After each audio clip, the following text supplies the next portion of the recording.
Como que é o nome da pessoa que perguntou? O Brunão Souza. Brunão. É. Cara, isso foi um momento muito significativo na minha vida, né? Meu pai faleceu em decorrência de alcoolismo. Ele teve uma... não uma cirrose, assim, é tipo uma... Esqueci o nome da hemorragia, que é esofagite. Infelizmente, e foi muito difícil. E meu pai era a pessoa que eu era mais ligada, assim, da minha família, espiritualmente. Meu pai olhava para mim e sabia o que eu estava sentindo, me conhecia profundamente. Como eu falei aqui, acho que acredito em outras vidas, acho que somos espíritos ligados há muito tempo. E foi um buraco muito grande. Na época, eu era totalmente despreparada para lidar com isso, não conhecia nenhum recurso que eu pudesse recorrer. E eu vi que eu vivia um luto assim muito forte. Então, quando meu pai morreu, eu no dia seguinte eu não bebia, não fumava, eu fui uma adolescente super careta assim, né, e tal. Eu andava com os doidos, os meus amigos faziam tudo, mas eu não.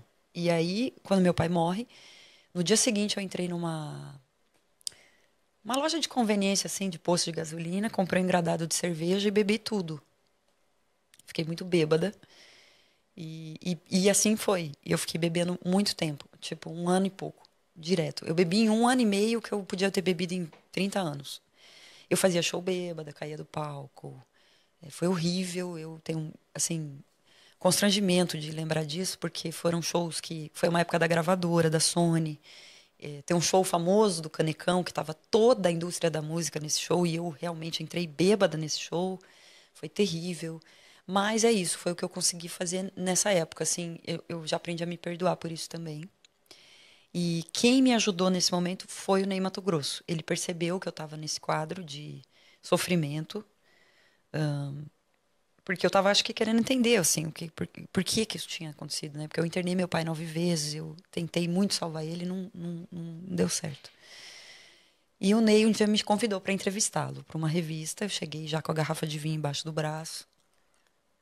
E ele, muito, o Ney é um ser humano de outra estratosfera planetária. Com a sua delicadeza, com a sua educação, com a sua gentileza e sensibilidade. Eu fiz a entrevista com o Ney e ele me chamou de canto e disse: Ana, você é muito talentosa. Esse caminho que você está escolhendo é muito perigoso. Você tem um lindo caminho pela frente na música e isso tem um preço muito alto. Foram essas palavras que ele usou. Eu voltei para casa. Eu joguei todas as minhas garrafas de bebida no lixo. Eu tinha cachaçinha nega fulô, cachaça mineira, cerveja, vinho. Joguei tudo fora e fiquei sem beber, tipo, 2 anos. Porque o Ney, tava contando aqui pra galera, que o Ney percebeu que eu tava numa fase de sofrimento e abusando do álcool. E percebi também que eu não tinha alcoolismo, porque eu fiquei 2 anos sem beber, depois eu voltei. Hoje eu bebo tranquilamente, a Ju sabe, eu bebo... Aliás, eu bebo muito pouco, né? Eu sou a que menos bebe no grupo, assim. Eu bebo... Quando todo mundo já bebeu 5, 6, 8, eu bebi uma. Eu Sim. tenho a fama de beber cerveja quente e café frio.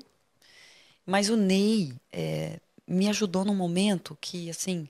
Às vezes, quando você tá num momento muito fodido, né? Porque eu tava contando pro pessoal que eu fazia show.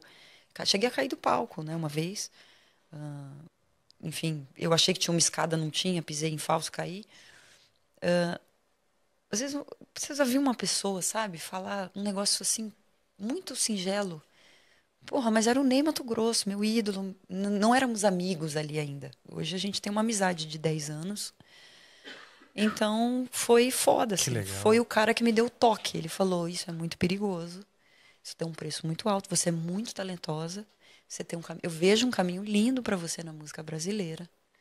Porque eu conheci o Ney no Som Brasil Cazuza. E no Som Brasil eu tinha perdido a voz. Eu inventei de fumar um baseado lá um dia antes. Eu tinha um show no Rio de Janeiro, eu nunca tinha fumado um baseado. Eu fumei um baseado, perdi a voz, fiquei chapada pra caralho. Cheguei pra gravar o Som Brasil Cazuza, isso ninguém sabe.